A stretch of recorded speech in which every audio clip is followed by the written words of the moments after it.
Hey guys, it's Will. Here's another devotional for you this morning. We're just going to keep going through Psalm 27. This season is such a great opportunity for us to just look at Scripture together, so we're just going to keep doing it. Also, I think a lot of you are starting online classes this morning, so good luck. Let's go. Hope it goes well. Here's the devotional. Hope you enjoy it. We'll be back early on next week with another one. All right, back to Psalm 27. We're in verse 4 today as we keep going. Just one verse. That's all we're going to look at today, and there is so much here. So before we look at it, I want you to think about this question. If you could have one thing right now, whatever you wanted right now, what would it be? Okay, there's so many routes you could go with this. You could go money. You could say you want money. You could say maybe there's like a friend situation you want to have happen. Maybe for you, you just want to get out of your house. Like you just want things to be back to normal in the midst of this quarantine season. I don't know what it is for you. There's so many things that you could say for that question. What's the one thing you want? It's interesting though, in John 1, this is actually the first question that Jesus asked his disciples. He asked them, "What do you want?" Another translation says, "What are you looking for?"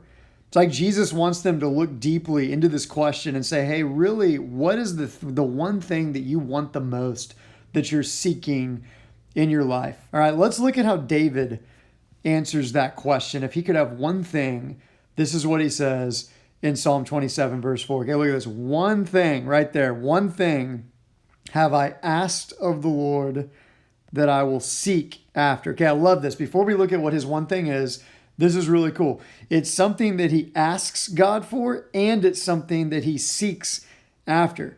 And I love that balance because sometimes maybe we're confused on what's our role versus what's God's role. And what we're seeing in the Bible and what David's saying is that I have a role and God has a role. There's this balance. It's kind of a mystery, but it's something that I've got to ask God for, and it's something that I have to seek. So I need God to give it to me, but I also have to do things to position myself to receive these things. So David's saying there's one thing that I've asked of God and that I'm going to seek after. Okay, what's the one thing? He's going to say the one thing in three different ways. All right, look at this. He's a poet, so he's just trying to describe this one thing in three different ways. Look at these keywords. He says, okay, here it is. That I may dwell in the house of the Lord all the days of my life, to gaze upon the beauty of the Lord and to inquire in his temple. Okay, so real quickly, we're just going to go through what those three things mean.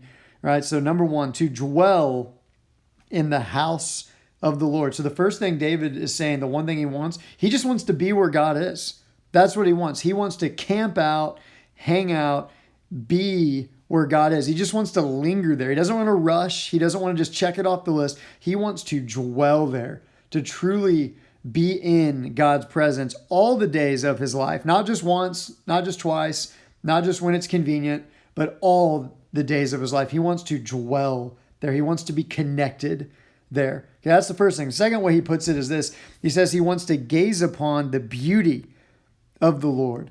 So he sees that God is beautiful, that God is amazing, that God is the greatest treasure that there is. So David wants to gaze upon. It means he wants to look at God's beauty. He just wants to see it. He wants to see how good the Lord is and how amazing he is. So some of us, maybe we have this view when we go to church or we're reading the Bible that it's boring.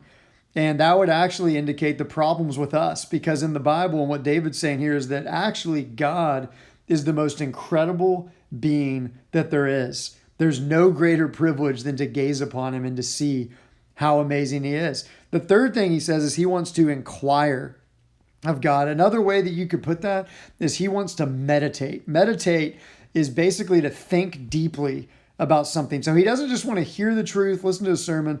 He wants to think deeply about the things of God and the truth of who God is. So three words, right? Dwell, gaze, and inquire. Really all saying one thing that David wants. David just wants to be with God. That's what he wants. He wants to be with God. He wants to see God. He wants to think about God. That's the one thing that he's asking of God and that he's seeking after God. Now, here's why that's really interesting. Why that matters is this, is that we sometimes in our Christianity today, we believe that we have to do more and that we have to try harder in order to grow in our faith.